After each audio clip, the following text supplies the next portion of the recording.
So, welcome everyone to Howling Coyote, and I'm privileged tonight to have as my guest Dr. Raja, um, who's working, who's developing somatic experiencing techniques. And I became aware of him from a paper that he co-wrote about the tsunami in India. And I suspect, Raja, you remember this paper. I do. Yeah. And I thought, well, that's interesting. And it made me wonder, so what is this somatic experiencing Yeah. technique? The And uh, the the somatic experiencing approach is an approach developed by Dr. Peter Levine for treating trauma primarily through the body. Yeah, we know that we know that uh, trauma, in order to heal trauma, one has to also take into account the body, at least the awareness of the body. And somatic experiencing is one of the pioneering techniques in this field of trauma resolution that uses the body and its awareness in addition to cognition and behavior to resolve trauma. Yeah. so, um, so I read the paper about the tsunami, and I've looked at some of your material on the website, and I wondered, how is somatic experience different from guided imagery or visualization, in which one takes people into being in the midst of a particular area of the body and becoming aware of tension and becoming aware of where the person feels anger or sadness, things like that. How is somatic experiencing different from that sort of generic, everyone does it, grounding things in the body approach? Yeah. There is a model. All trauma modalities have things in common. All psychotherapy modalities have things in common. The somatic experience approach is based on a specific model of how the body is traumatized and how to track specific things in the body to transform them. I'll give you an example, or I'll talk about the theory. It uses what is called the model of primitive defense responses to uh, uh, uh, model of primitive defensive responses to PTSD. And so when an animal is threatened, it first mobilizes a great deal of energy through the autonomic nervous system to use that energy through the muscular system for fight, flight, and other protective responses. So there's a state change in the autonomic nervous system and the muscular system.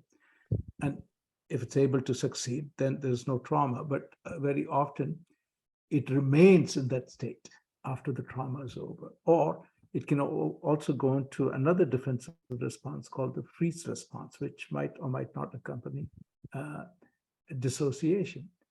And so after trauma, a person can be stuck in one of these states, active mobilization state in the autonomic nervous system, the muscular system, or passive mobilization states, such as freeze.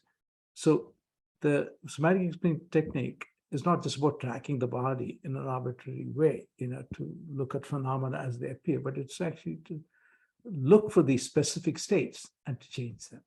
So that's how it differs. Yeah. So Now, you're looking for people who are stuck in fight, flight or Yeah, freeze. freeze modes. Yeah, Yeah. yeah. And And a great deal and of the, either overmobilization or undermobilization of the autonomic nervous system. mhm, mhm. and and then is the goal then to bring them into awareness of being stuck in that state?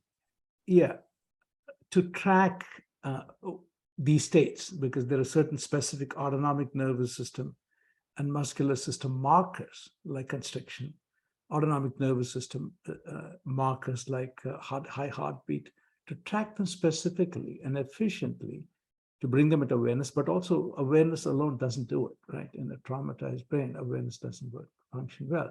Also, to use different techniques like movement and self-touch or the therapist touch to quickly facilitate the down-regulation of the autonomic nervous system back to rest. And along the way, to also process emotions and cognition associated with trauma, a system that's better regulated, physiology that's better regulated also leads to better functioning in the cognitive and emotional realm. So there's a specific model as opposed to other approaches that might have just incorporating the body, we're tracking body sensations. There's a specific thing we target. That's what makes it very efficient. So I see. So it's the targeting of being stuck in one of these three modes, yeah, and then unsticking it, so to speak, yeah, that makes it efficient. yeah, yeah. And I'm I'm still I'm still trying to understand, you know, um, so how, in terms of doing the work then, how is that different from um, sort of meditative awareness of emotion in the body? That because I could imagine if you're stuck in flight, you and you try to become aware of where that was located in your body, you might become aware of rapid heartbeat or rapid breathing or tension, and yet there's a difference between somatic experiencing and just general awareness of of physiological patterns. And Yeah. I'm wondering if you can say more about what that difference is. Awareness has its limitations. It has its patterns. And especially in a body that's traumatized and frozen and dissociated from, awareness might not even be able to get back into the room, so to speak, to have a conversation with the body. Mm. That is, so Mhm.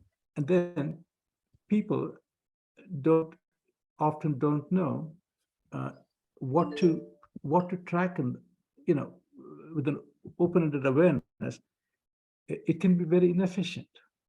Mhm. Very inefficient. I mean, you could be tracking the hair, bristling on the back of the neck or the little toe squiggling. So, so it's targeted. It's more. Think of it as surgery through awareness. So you need to know specific things to go to in order to bring about a quicker resolution. Yeah, Mhm. and and it's not only about going toward uh, and the brain is you know uh, pain averse. That's true of all of us, right? According to Freud, the brain is programmed to avoid pain and go toward pleasure. So we have to get so given given the imperfection of awareness in a traumatized body, traumatized brain, and the aversion to pain, people might not track different things. They might track them, they might go toward it and get dissociated and track themselves out of it into a peaceful state that might look like a spiritual state it might not be. And so there are all these inefficiencies in tracking the body in an open-ended way to resolve one's problems. Yeah. and especially emotions, which is what I'm interested in, what grew out of the teaching of somatic experience over a 25-year period is a whole other approach that I've developed that I would like to talk a little more about. It's the practice of embodying emotions.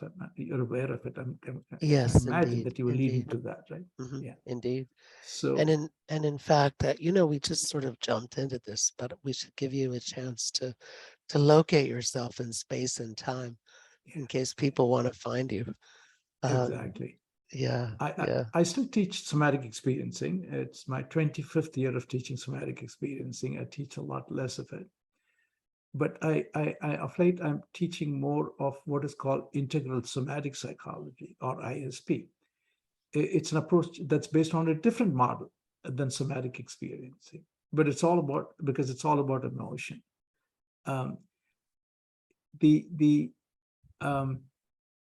recent discoveries in neuroscience and cognitive psychologies are affirming that it's emotion in a broadly defined way, and I'll talk about how broadly it can be defined, that determines our cognition, all aspects of cognition, and all aspects of behavior from moment to moment, um, and and uh, and that it is embodied. Yeah, that the entire brain and body physiology is involved in emotional experience, and I know from uh, long immersion in the body psychotherapy systems that because we avoid unpleasant emotions, we shut the body down, in so many different ways. Um, all the ways in which we use to generate emotions in the body, such as constriction and arousal, we can also use to shut emotions physiologically down in the body. Yeah. So my approach is based on this theory that's now supported by a lot of evidence in the field of embodied cognition, emotion, and behavior. That if we help the person contact the emotion, yeah, and expand its experience in the body to as much of the brain and body physiology as possible, the um, the body becomes more available for not just cognition, emotion, but also cognition and behavior, because we're learning through the paradigms of embodied cognition and embedded cognition that the body is very much needed for cognition, not only the body but also the environment.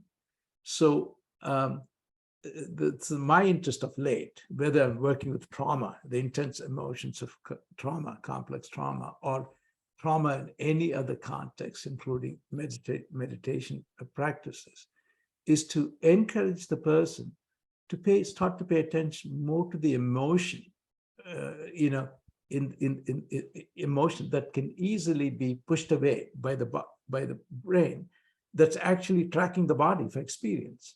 It might be stuck in the realm of tracking sensation here, constriction there, relaxation there, but emotion that it feels bad. That's an emotion, right?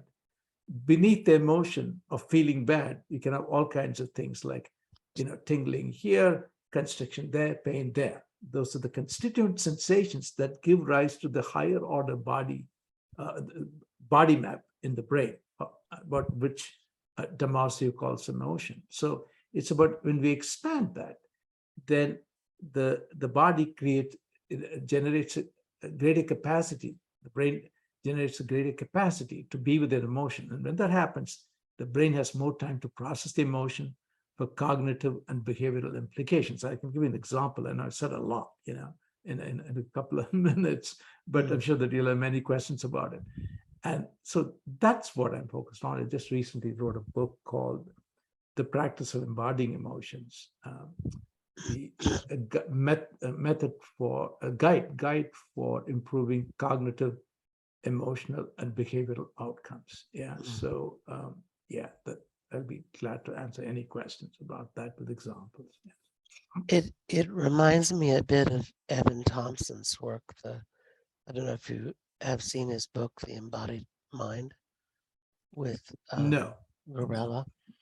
Yeah, he comes at it from more of a philosophical angle. philosophical. That's what I thought. Yeah, I haven't heard his Yeah, name, but I've not read his book. right, right. He teaches at the University of Toronto, and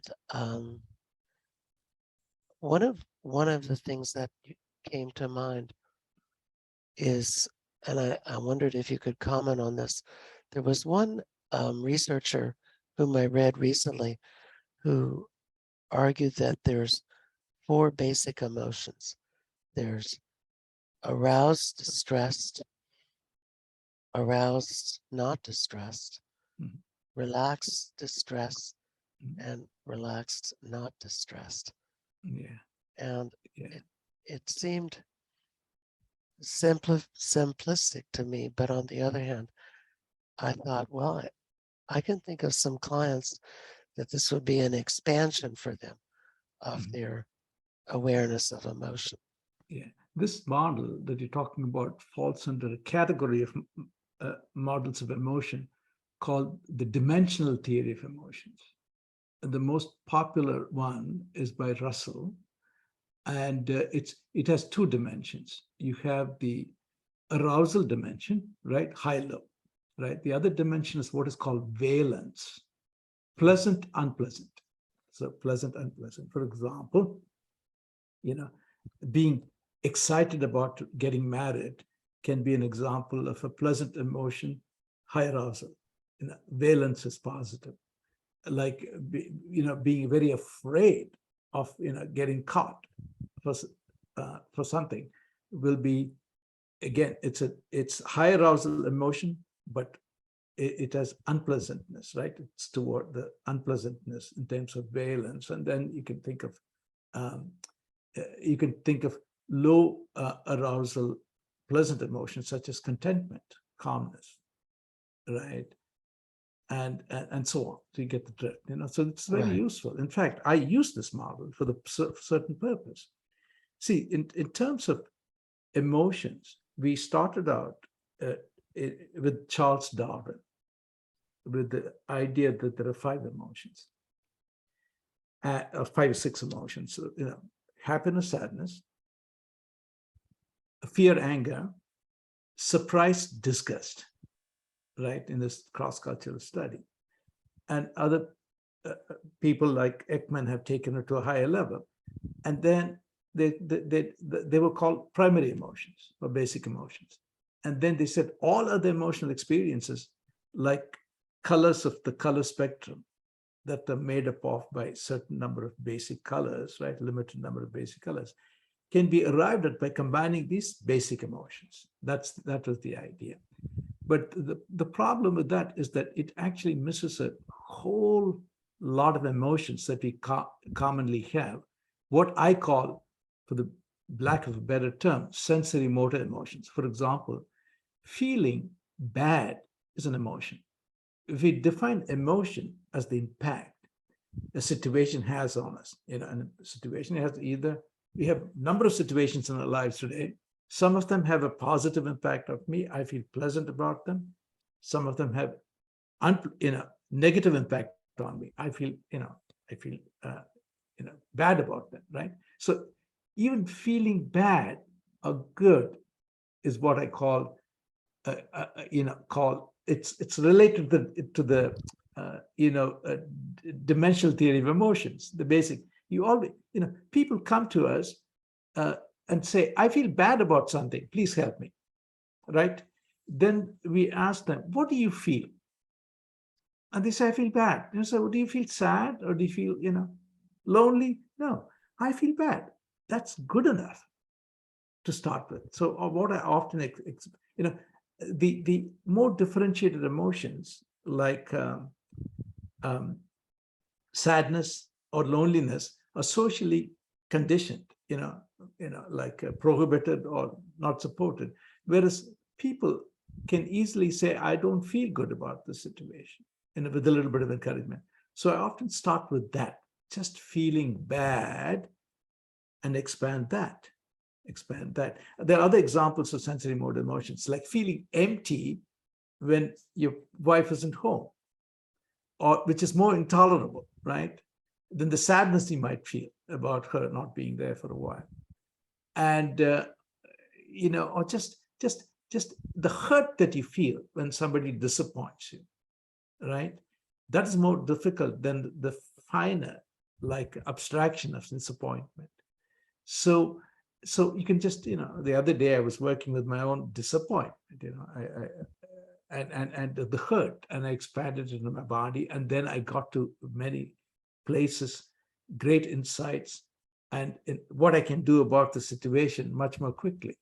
So part of my work is expanding the definition of emotion to include these basic sensory motor emotions, but not only, in order to get to the emotion right away from the very first session, as opposed to waiting for something to develop between you and the client over a period of time for finer emotions like sadness to emerge. And what I found repeatedly is that when all unpleasant emotions, as you pointed out, have a certain basic dimension, which is they don't feel good, right? And it's that it doesn't feel good that makes us avoid them, to create, because when it doesn't feel good, what it is in the body is that the brain-body physiology is what? Dysregulating and stressed. Otherwise, the emotion of unpleasantness cannot be created in the physiology. And what we tend to do is if we can create a capacity for those, the basic dimension of an unpleasant emotion, other unpleasant emotions can emerge, provided we also provide the adequate social support so that they can also experience them. That's what I find. So Yeah. And it it makes me think of that sort of more Buddhist perspective that um, one learns to observe the unpleasant emotions yeah, along with the pleasant emotions, with the exactly. awareness that change is inevitable and that Right. unpleasant will become pleasant and Yeah, become yeah, unpleasant again. And yeah. The life, as Buddha's pointed out, who's behind you right now in the picture, uh, is it's a it's an interplay of opposites. If you're lucky, 50% of the time you feel good if you're lucky. But there's also a quote attributed to Buddha that says that happiness in life is just a relief from suffering. You've heard that too, I have right? heard that too, Yeah. yes. So you have this requirement in Buddhism, for example, um, uh, compassion for all sentient beings, right? For enlightenment, right? Compassion. That's why they practice loving kindness. But it's really hard to practice loving kindness maintain that when the body is going in the opposite direction, because it cannot tolerate something bad. It cannot tolerate the slight and the shame from it of an attack Mm-hmm. on social media. And if one cannot tolerate that, it's really difficult then to transform it into loving kindness. Yeah. But in Hinduism, also the basic requirement for enlightenment, and Hinduism and Buddhism don't differ that much, in that regard, is the capacity to tolerate opposites in emotional experience, where in the most limited body we have in this life, which is the physical body, or what is called the gross body in the East, because it's Mm-hmm. made up of components we can study, through observation or through instrumentation. So that's one of the motivations for my developing the practice of embodying emotions. The um, I as I learned that the emotions are a phenomenon of the entire brain and body physiology, and I'm noticing that people don't experience them. I don't experience them all over the place. They're limited. And I'm learning that we develop right from the womb physiological defenses, also energetic defenses, which we can get into later, against emotions, in addition to psychological defenses, given the state of support for the emotion in the culture or family. And so it occurred to me that if the emotion is an impact of the situation on us, wouldn't it be easier if it were shared by the whole being rather than just some part of the being like the heart, which then can excessively stress that area and create all kinds of symptoms, including cardiovascular symptoms that I worked with that have come from emotional suppression. Yeah. So that's how it came about, not just for my psychological healing, but also on the path of enlightenment. I'm very dedicated to how do you expand and what also happens is that as I expand the emotion in the body, because the impact is distributed, I become more aware of my increasing ability to tolerate it. Yeah. And what happens is that my energy system, individual energy system, becomes more open to the collective, the environment. That also improves cognition, because cognition is now theorized and with evidence to depend on the environment as well, not just cognition, but behavior and emotion. So we get more connected to the archetypal energies. I just did a course for the Embodied Philosophy Institute, started by a professor at Oxford, on emotion, mindfulness, and enlightenment. On the enlightenment path, the ability to separate one's awareness, from one's body experience and a sense of self that is generated by the body. The awareness combines with the sense of self, which is a body experience, to form the ego, right? And very, very often mindfulness is about observer, observed. That's one level of awareness. The second level of awareness on the enlightenment path is the deconstruction of the observer into a sense of self, me, that is a body experience from the awareness. When that happens, what happens? I can vouch for it from a personal practice. By no means am I enlightened, but I know that it's a great path. That my third eye and the crown chakra is open. I get and the sense that my body is like a wave in an ocean of the collective is more real. So for all these reasons, I'm so I guess it's my lifetime's work to develop a simple practice of embodying emotions, which by definition is to increase the spread of the emotional experience in the body, so that the greater capacity for tolerating it, whether it's pleasure or pain, is created, so that thinking can improve, behavior can improve, my connectivity to the universe can improve, and so on and so forth. So, well, and it seems particularly important because when we refuse to feel anything unpleasant, we get stuck. I mean, I'm thinking about people who have pain, and their goal is to feel no pain. I'm that. Hey, I'm the first one in the line. So not to feel pain, Yeah. Well, and sadly, it often takes them into opiate use and some strategies that in the long term don't really lead for them to feel less pain. And absolutely. And one-fourth to one-third of the symptoms that people go to the primary care physicians is now, research shows, is psychophysiological in nature.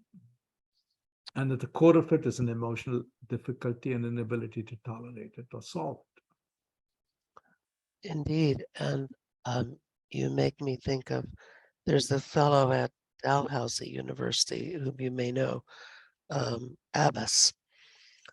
And he's been implementing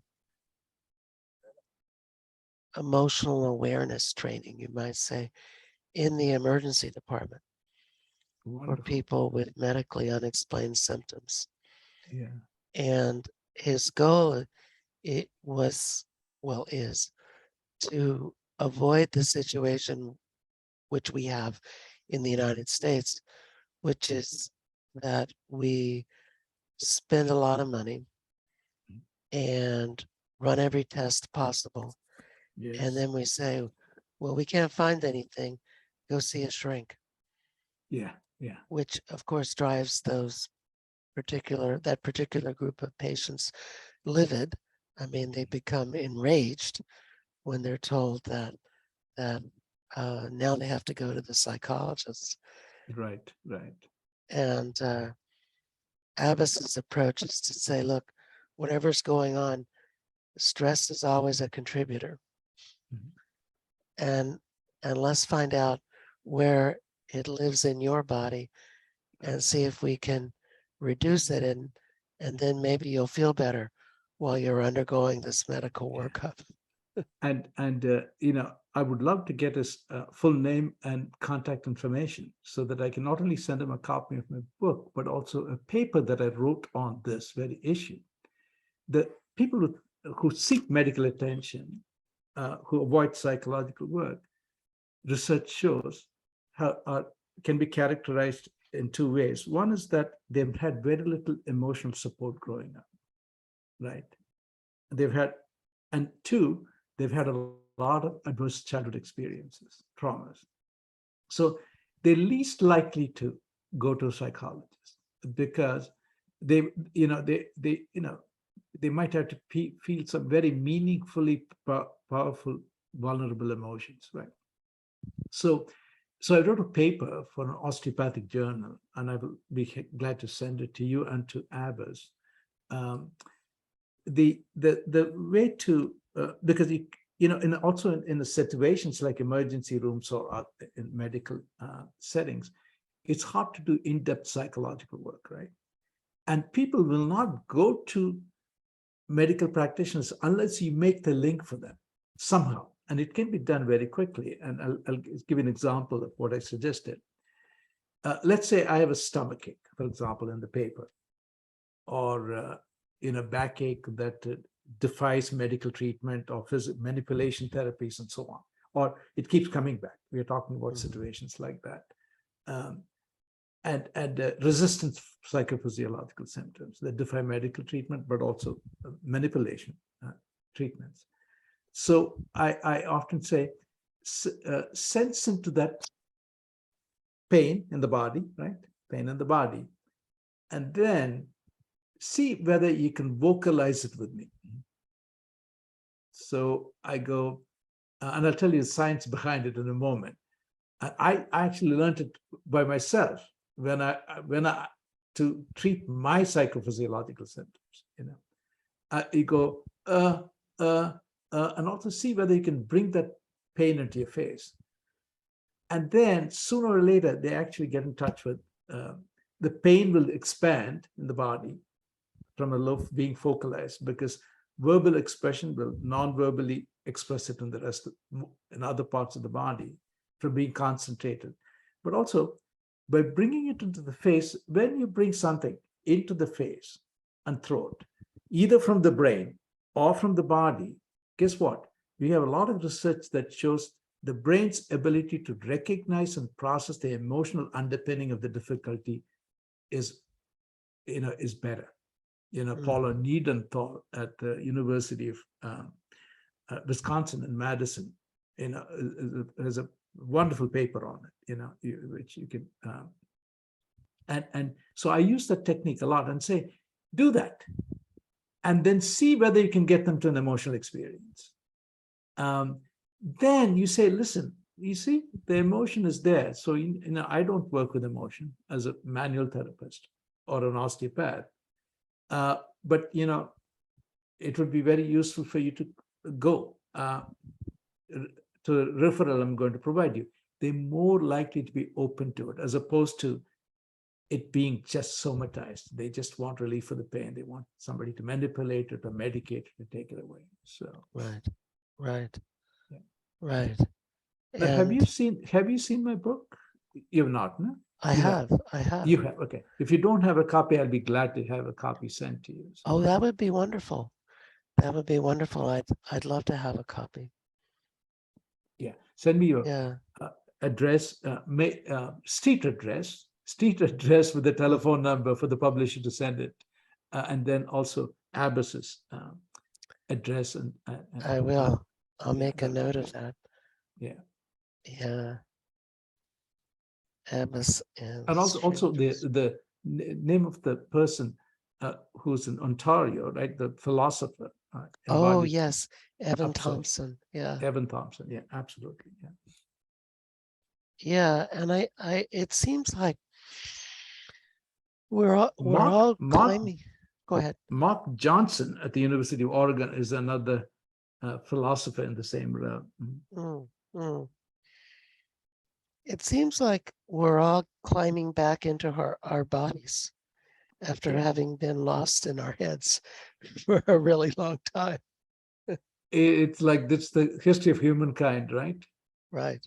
As Right. a history of humankind, we tell parents not to put children on their faces for fear that they would get used to it and die from crib death, right?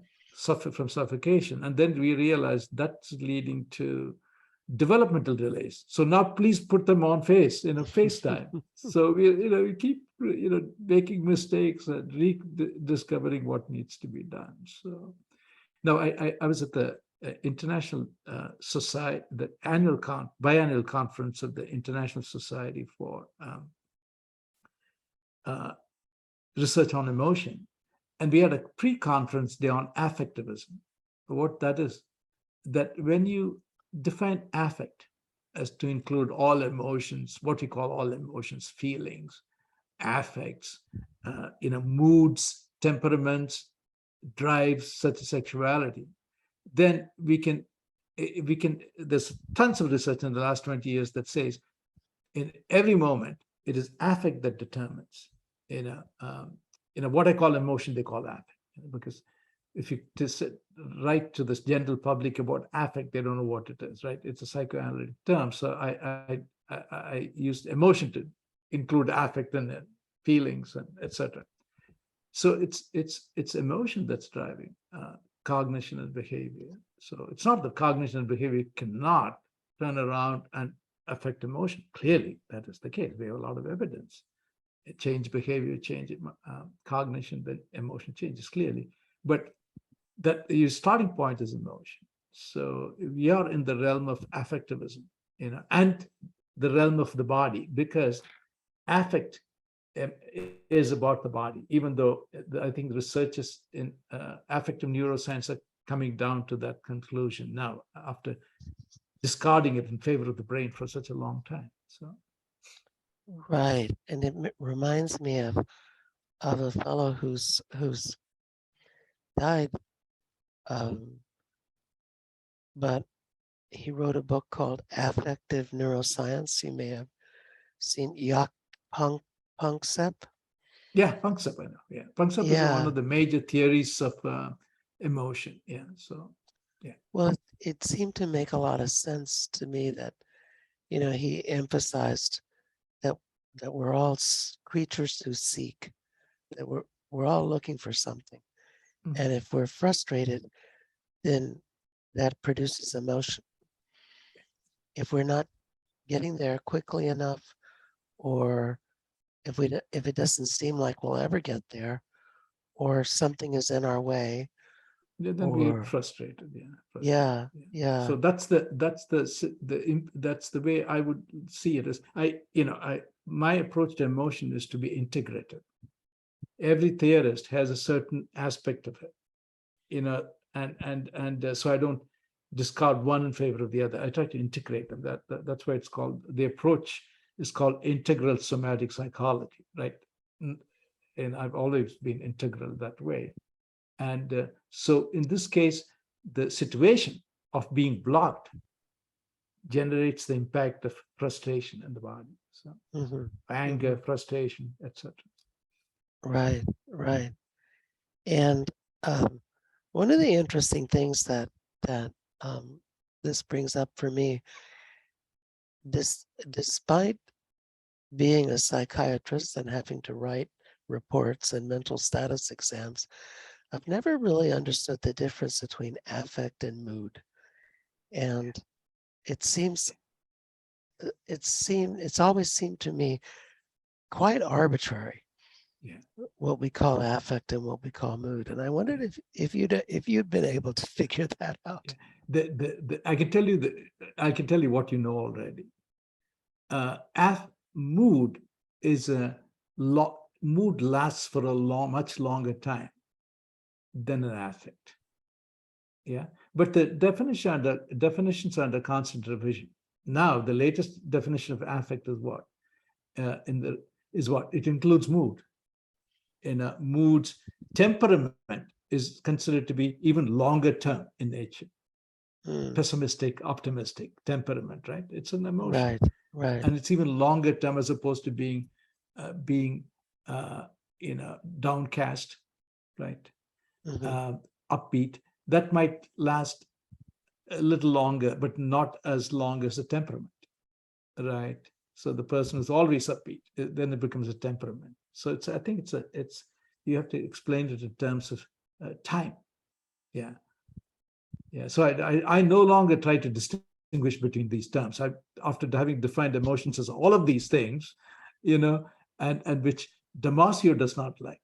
Antonio Damasio, whom I had an opportunity to ask a question during the conference, he clarified something for me. My work is based a lot on his work, but also on the work of others. He defines, he says, emotion is unconscious feeling, and feeling is a conscious emotion. When emotion becomes conscious, then it's a feeling. That's how he defines it for purposes of his paradigm of research. No, so I asked him the question. I said, I said, I'm a clinical psychologist, right, in California, and my interest is in, uh, creating a greater capacity for emotions, right, through the body. And what I found is that people are able to take emotions like fear or hurt and located in one of two places in the body because of defenses, physiological and energetic defenses, and experiences a global phenomenon, if not throughout the brain and the body physiology, but in more places in the brain and body physiology. And I look at the literature when I wrote the book. I look at the literature, and I see there's a lot of evidence that shows that an emotion can be generated, on involved. The generation of emotion, it can involve the entirety of the brain and body physiology. However, there is no research on what are the neural mechanisms that can explain how an emotional experience can be experienced throughout the body, right? Hmm. And he just thought about it and said, yeah, I can explain that from my paradigm. And he answered me in terms of lower body max, higher body max, projection, the very things that I've speculated about in my book in the last chapter. And I was so nervous asking this question, right? And in the conference, and he said, we are not interested in it because subject to experience, we are not so interested in, right? So therefore, we have not talked about it. And that I forgot to record his response. So I'm going to go back to him and send him a copy of my book and ask him this very question. Can he elaborate this? Because I would like to write a paper on it, so I hope that leads to something, so. Yeah, in the body psychotherapy journal, the body psychotherapy world, there is the Journal of Body Psychotherapy. It's a joint project of the American Association of Body Psychotherapy and European Association of Body Psychotherapy, and it's a biannual, not biannual. It comes out twice a year, and I've been asked to be a special editor for the focus, the issue focusing on emotion next fall. I'm looking forward to it, to rope all these luminaries in the realm of emotion, into the treatment of, uh, psychological issues through the body. So Looking forward to it. Indeed. The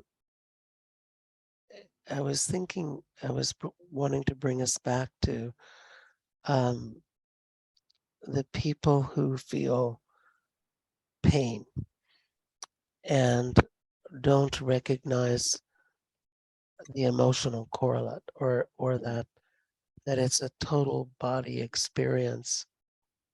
And and well, I'll give you an example. So just today, I was talking with a client who was feeling pressure in her chest, and she's thin and obsessed with getting regularly tested. And so I really didn't think she was having angina. And and and it was really interesting. Um, I I wondered with her if anything had happened recently that that felt like a shock, in which she had just um, been taken aback and Or hurt. Yeah. yeah, or hurt. And she talked about a business transaction that was going on in her life, um, which is of an order of magnitude that I can't even begin to understand. And yet the she felt that the person who was negotiating to buy a building that she owns was being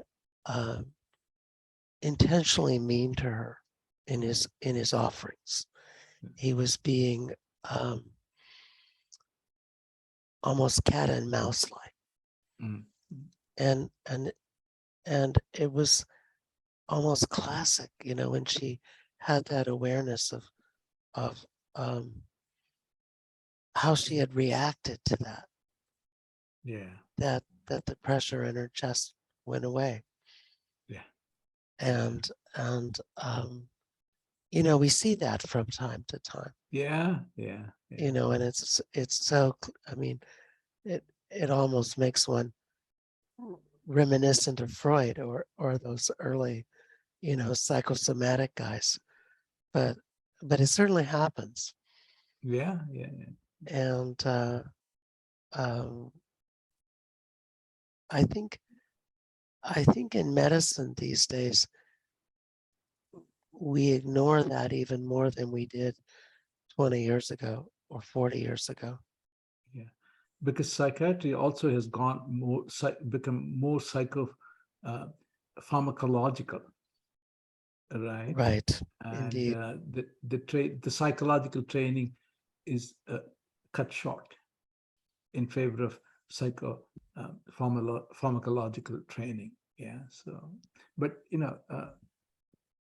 there's something to be said about that too, because of the increasing uh,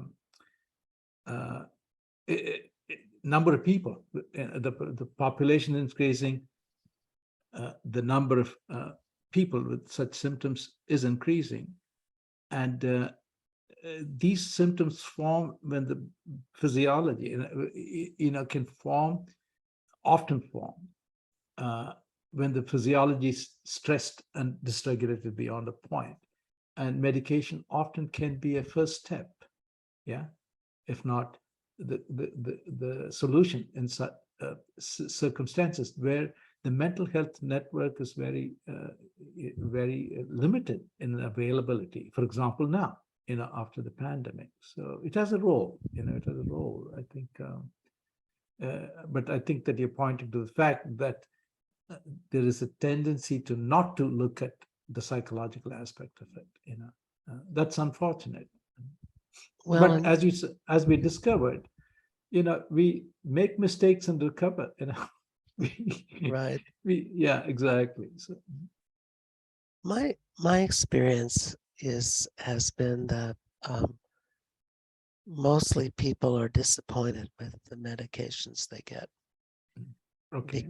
because they want to avoid all feeling, Yeah. and the Yeah. medications don't do Thank God. that. Right. Thank God, because we know that emotions are not just about getting rid of that chronic pain symptom. It's also about what, opening one's soul to the world, to the Hmm. collective. Hmm. Yeah.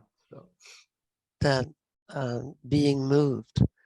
I yeah, think the original word was had to do with motion. emotion. Yeah. Yeah, and what a sad condition it would be if nothing moved us, if Exactly. if we were It'll be rocks. world. It'll be like a world without color. Indeed, indeed. Indeed. No. The key is to see whether these these colors don't become tsunamis, right? How do you tolerate them? And you can do it in the body. And just to let you know that it's a practice, not just for psychotherapists or mental health professionals. It's a practice that the way I've written the book is so that written so that people, people who are interested in self-help can read it and start to apply the method, in 4 steps. And if they want to see actual demonstrations of the practice, they can go to my website, www.integralsomaticspsychology.com, integralsomaticspsychology.com, where one word where they can see, for example, a video of my practicing this method on an anxiety symptom I have. I teach all over the world. I teach in about 20 to 22 countries. In front of an audience or when I'm being interviewed, I'm not self-conscious. I am completely petrified when I have to sit in front of a camera and tape something to post on social media.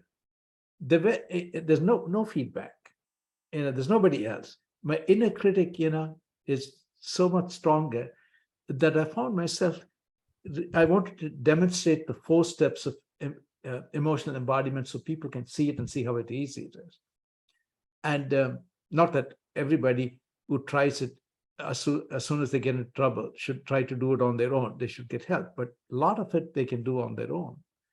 And so I tried to take this. It's like one abortion after another, and of the process. And then I said, why don't I take my anxiety that's making my brain falter and my speech stutter?